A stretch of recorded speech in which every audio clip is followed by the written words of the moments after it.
வணக்கம். பரபரப்பு மீடியா செய்திகளுக்காக நான் நிரோஷன். திங்கட்கிழமை மாலை கத்தார் நாட்டின் மெரோன் பிள்ளை கொடியின் கீழ் பிரதமர் ஹமாஸின் தலைமை பேச்சுவார்த்தையாளர் கலீல் அல் ஹயாவின் எதிரே அமர்ந்திருந்தார். இருவரும் இதற்கு முன்பு பலமுறை பேச்சுவார்த்தைகளில் சந்தித்தனர். ஆனால் அவை பெரும்பாலும் பலனளிக்கவில்லை. ஆனால் திங்கட்கிழமை பேச்சுவார்த்தை வேறுபட்டது. காசாவில் கிட்டத்தட்ட 2 வருட போரை முடிவுக்கு கொண்டு வரக்கூடிய ஒரு புதிய போர் நிறுத்த திட்டத்தை அமெரிக்கா கொடுத்திருந்தது. மேலும் Sheikh Mohammed bin Abdul Rahman bin Jassim Al Thani அந்த ஒப்பந்தத்தை ஏற்றுக்கொள்ளுமாறு அல் ஹயாவுக்கு கடும் அழுத்தம் கொடுத்தார். சந்திப்பை நன்கு அறிந்த ஒரு வட்டாரத்தின்படி இரவு 9:30 மணிக்கு சற்று முன்பு பேச்சுவார்த்தைகள் முடிந்தது. ஆனால் உண்மையான வேலை அதன் பிறகுதான் தொடங்கியது. அல் ஹையா வெளியேறிய பின் கத்தார் பேச்சுவார்த்தையாளர்கள் தங்கள் இஸ்ரேலிய சகாக்களுடன் தொலைபேசியில் தொடர்பு கொண்டு புதிய போர் நிறுத்த முயற்சியில் ஹமாஸின் நிலைப்பாடு குறித்து அவர்களுக்கு தெரிவித்தனர். கத்தார் மற்றும் எகிப்திலிருந்து வந்த பெரும்பாலான திட்டங்களைப் போலல்லாமல் இந்த திட்டம் ட்ரம்ப் நிர்வாகத்திடமிருந்து நேரடியாக வந்தது. இதை ஹமாஸ் ஏற்றுக்கொண்டே ஆக வேண்டும் என்ற சற்று கோபமான அமெரிக்காவின் கூற்றுடன் கத்தார் பேச்சுவார்த்தையாளர்கள் கடந்த வாரம் பாரிஸில் அமெரிக்க தூதர் ஸ்டீவ் விட்காஃபை சந்தித்தனர். மேலும் ஜனாதிபதி டொனால்ட் ட்ரம்ப் பேச்சுவார்த்தையில் தீவிரமாக முன்னேற்றத்தை உடனே காண விரும்பினார். ஞாயிற்றுக்கிழமை ட்ரம்ப் ஹமாஸுக்கு ஒப்பந்தத்தை ஏற்றுக்கொள்ள தனது கடைசி எச்சரிக்கை என்று அறிவித்தார். இஸ்ரேலிய அதிகாரிகள் இந்த திட்டத்தினை தீவிரமாக பரிசீலித்து வருவதாக மட்டுமே கூறியிருந்தாலும் இஸ்ரேல் இந்த திட்டத்தை ஏற்றுக்கொண்டதாக ட்ரம்ப் முன்கூட்டியே கூறினார். அதாவது இதுதான் கடைசி, இது நடந்தே ஆக வேண்டும் என்பதே ட்ரம்பின் நிலைப்பாடு. குறைந்தபட்சம் தற்காலிக போர் நிறுத்தத்தை கொண்டு வந்தார் என்ற ஒரு ரீதியில் ட்ரம்பின் பெயர் நோபல் பரிசுக்கு பரிசீலிக்கப்படும் என்ற எதிர்பார்ப்பு வெள்ளை மாளிகையில் இருந்தது. இந்த திட்டத்தை ஒரு ஒப்பந்தமாக மாற்ற வேண்டும் என்ற கட்டாயம் கத்தாரில் தலையின் மீது வீழ்ந்தது. கத்தார் மற்றும் இஸ்ரேலிய அதிகாரிகளுக்கு இடையிலான பேச்சுவார்த்தை அதிகாலை 5 மணி வரை நீடித்தது. 12 மணி நேரத்திற்கு பின்னர் 24 மணி நேரத்திற்கு முன்னர் கத்தாருக்கு தமது இறுதி முடிவை சொல்வதாக ஹமாஸ் உறுதியளித்திருந்தது. காரணம், ஹமாஸின் தலைவர்கள் சிலர் லெபனான் மற்றும் எகிப்திலிருந்து கத்தார் வர வேண்டி இருந்தது. ஆனால் இஸ்ரேலுக்கு வேறு திட்டங்கள் இருந்தன. நேரம் முடிவதற்குள் ஹமாஸின் மூத்த தலைவர்கள் கூடியிருந்ததாக இஸ்ரேலிய உளவுத்துறை நம்பிய தோஹாவில் உள்ள ஒரு குடியிருப்பு கட்டடத்தின் மீது இஸ்ரேல் ஏவுகணைகள் மோதி வெடித்தன. இஸ்ரேல், கத்தார் மற்றும் அமெரிக்காவில் உள்ள அதிகாரிகளின் இதுதான் அரசியல் பக்கத்தின் தருணங்களின் கால வரிசை. அந்த ஒரே தாக்குதலில் மத்திய கிழக்கு முழுவதும் அமெரிக்காவின் நம்பகத்தன்மை சரிந்தது. கத்தார் மற்றும் அதன் அண்டை நாடுகள் கோபமான அறிக்கைகளை வெளியிட்டன. அமெரிக்கா ஆச்சரியப்பட்டது அல்லது ஆச்சரியப்படுவது போல காட்டிக்கொண்டது. இஸ்ரேல் மன்னிப்பு கேட்கவில்லை. 2 மாதங்களுக்கு மேலாக இஸ்ரேல் துணிச்சலான மற்றும் பல விளைவுகளை ஏற்படுத்தக்கூடிய ஒரு ராணுவ நடவடிக்கையை திட்டமிட்டு வந்தது. அதுதான் தோஹாவில் மூத்த ஹமாஸ் தலைவர்களின் கதையை முடிக்கும் தாக்குதல். பணைய கைதிகளை விடுவிப்பதற்கும் போரை முடிவுக்கு கொண்டு வருவதற்கும் பேச்சுவார்த்தைகளுக்கு கத்தாரின் தோஹா நகரம் ஒரு முக்கிய மையமாக மாறியிருந்தது. மேலும் இஸ்ரேலிய உயர் அதிகாரிகள் அடிக்கடி வருகை தரும் நகரமாகவும் இருந்தது.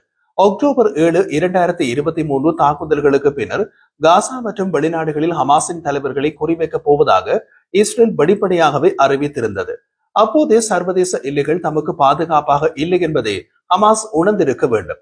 ஆனால் இதற்கு முன் நடந்த தாக்குதல்கள் ஈரானில் இஸ்மாயில் ஹானியே மற்றும் லெபனானில் சலே அல் அலூரி கொல்லப்பட்டது போன்ற எதிரி நாடுகளில் மட்டுமே நடத்தப்பட்டன. கத்தாரில் ஒரு தாக்குதல் என்பது போர் நிறுத்த பேச்சுவார்த்தைகளில் ஒரு முக்கிய மத்தியஸ்த பங்கை கொண்டிருக்கும் மற்றும் ஒரு பெரிய அமெரிக்க ராணுவ இருப்பை வழங்கும் ஒரு நாட்டுக்கு எதிரான தாக்குதல். கத்தார் கலீல் அல் ஹயா உட்பட ஹமாஸின் மூத்த தலைவர்களின் தாயகமாகவும் இருந்தது. இந்த குழுவின் தலைமை பேச்சுவார்த்தையாளர் தோஹாவில் பல ஆண்டுகளாக வசித்து வந்தார். இதற்கிடையில் அமெரிக்காவுடனான கத்தாரின் உறவு சீராக வளர்ந்திருந்தது.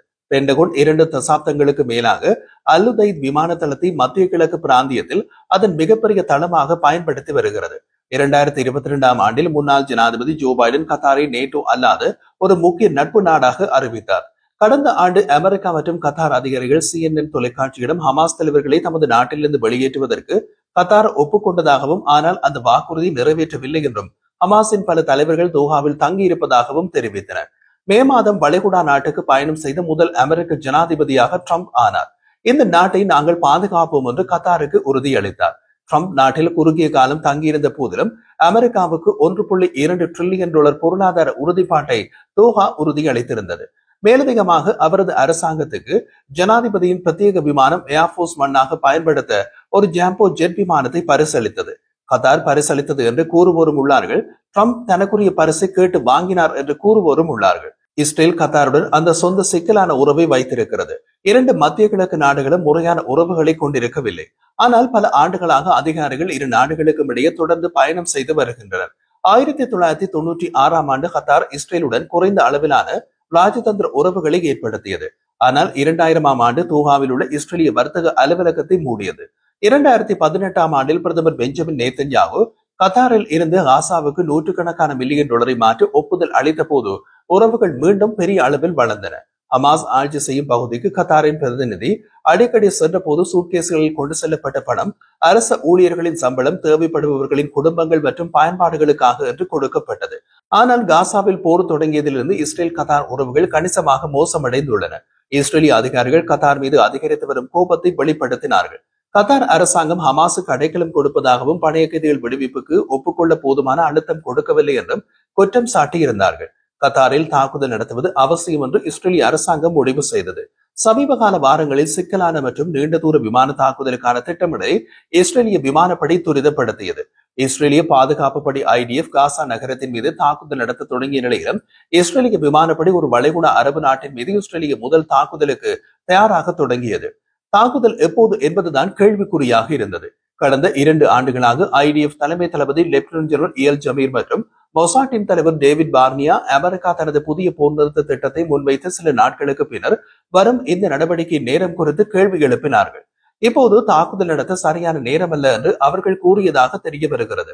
ஆனால் சமீபத்தில் நேத்தன்யாகு தனது தீவிர வலதுசாரி கூட்டணி பங்காளிகளின் கோரிக்கைகளுக்கு முன்னுரிமை அளிப்பதால் இஸ்ரேலின் சில முக்கிய பாதுகாப்பு முடிவுகளில் IDF-இன் தலைமை தளபதி லெப்டினன்ட் ஜெனரல் இயல் ஜமீர் மற்றும் மொசாட்டின் தலைவர் டேவிட் பார்னியா ஆகிய இருவரும் ஓரம் கட்டப்பட்டுள்ளனர் என்று கூறுகிறார்கள். காசா நகரத்தை கைப்பற்றி ஆக்கிரமிக்கும் அரசாங்கத்தின் திட்டத்தை ஜமீர் எதிர்த்தார். இது துருப்புகளையும் மீதமுள்ள 48 பணிய கைதிகளையும் ஆபத்தில் ஆழ்த்தும் என்றும் எச்சரித்தார். அவரது கவலைகள் ஒதுக்கி தள்ளப்பட்டன. பிப்ரவரியில் நேத்தன்யாகு நம்பிக்கைக்குரிய பிராண்டெர்மர் இஸ்ரேலின் பேச்சுவார்த்தை குழுவின் தலைவராக பார்னியாவை மாற்றினார். இப்போது நேத்தன்யாகு மீண்டும் தனது உயர் பாதுகாப்பு அதிகாரிகள் இருவரின் முன்பதிவுகளை மீறி முன்னேறி வருகின்றார். இஸ்ரேலிய அதிகாரி ஒருவர் கூறிய போது இந்த நடவடிக்கைக்கு திங்கட்கிழமை போர் அமைச்சரவையில் ஆரம்ப ஒப்புதல் கிடைத்தது. ஹமாஸை கண்காணிக்கும் முதன்மை பொறுப்பை கொண்ட இஸ்ரேலின் உள்ளக உளவுத்துறை ஷின்பெட் அமெரிக்கா முன்வைத்து சரியான திட்டத்தை பற்றி விவாதிக்க மூத்த ஹமாஸ் அதிகாரிகள் தோஹாவில் கூடுவதாக உளவு தகவலை முதலாக கொடுத்தது. அது பெரும்பாலும் மொசாட்டுக்கும் தெரிந்திருக்கும். ஆனால் மொசாட் வாய் திறக்கவில்லை. இஸ்ரேலின் முக்கிய இலக்கு ஹமாஸின் தலைவர் அல் ஹயா. கட்டடத்திற்கு உள்ளே இருப்பவர் அவர்தான் என்ற அடையாளத்தை உறுதிப்படுத்த இஸ்ரேலிய தாக்குதல் ஒரு நாள் தாமதப்படுத்தப்பட்டதாக தெரிய வருகின்றது. தாக்குதலை மொசாட் எதிர்த்தாலும் கத்தாரில் இருந்து தமது உளவாளிகளை வைத்து கட்டடத்திற்கு உள்ளே இருப்பவர் ஹமாஸின் தலைவர் அல் ஹயா என்பதை இஸ்ரேலிய விமானப்படைக்கு உறுதிப்படுத்தியது. மிக ஆச்சரியமாக ஹமாஸ் தலைவர்கள் அந்த வீட்டில் எந்த அறையில் பேச்சுவார்த்தைகளில் இருப்பார்கள் என்பதையும் ஹமாஸ் கூறியது. தாக்குதலுக்கு சில மணி நேரத்திற்கு முன்பு இறுதி ஒப்புதல் கிடைத்தது. செவ்வாய்க்கிழமை பிற்பகல் தாக்குதலை நடத்த 10க்கும் மேற்பட்ட இஸ்ரேலிய போர் விமானங்கள் மத்திய கிழக்கு மீது வானத்தில் எழுந்தன. இந்த நடவடிக்கையில் என்ன விமானம் அல்லது என்ன ஆயுதங்கள் பயன்படுத்தப்பட்டன என்பதை IDF பகிரங்கமாக அறிவிக்கவில்லை. ஆனால் இஸ்ரேலின் F-35I, F-15 மற்றும் F-16 போர் விமானங்கள் ஈரானுடனான 12 நாள் தாக்குதலின் போது பயன்படுத்தப்பட்டன. இது கத்தாரில் நடந்த ஒரு நடவடிக்கைக்கு கிட்டத்தட்ட ஒரே தூரம். அதனால் அதே விமானங்கள் கத்தாரிலும் தாக்கி இருக்கலாம்.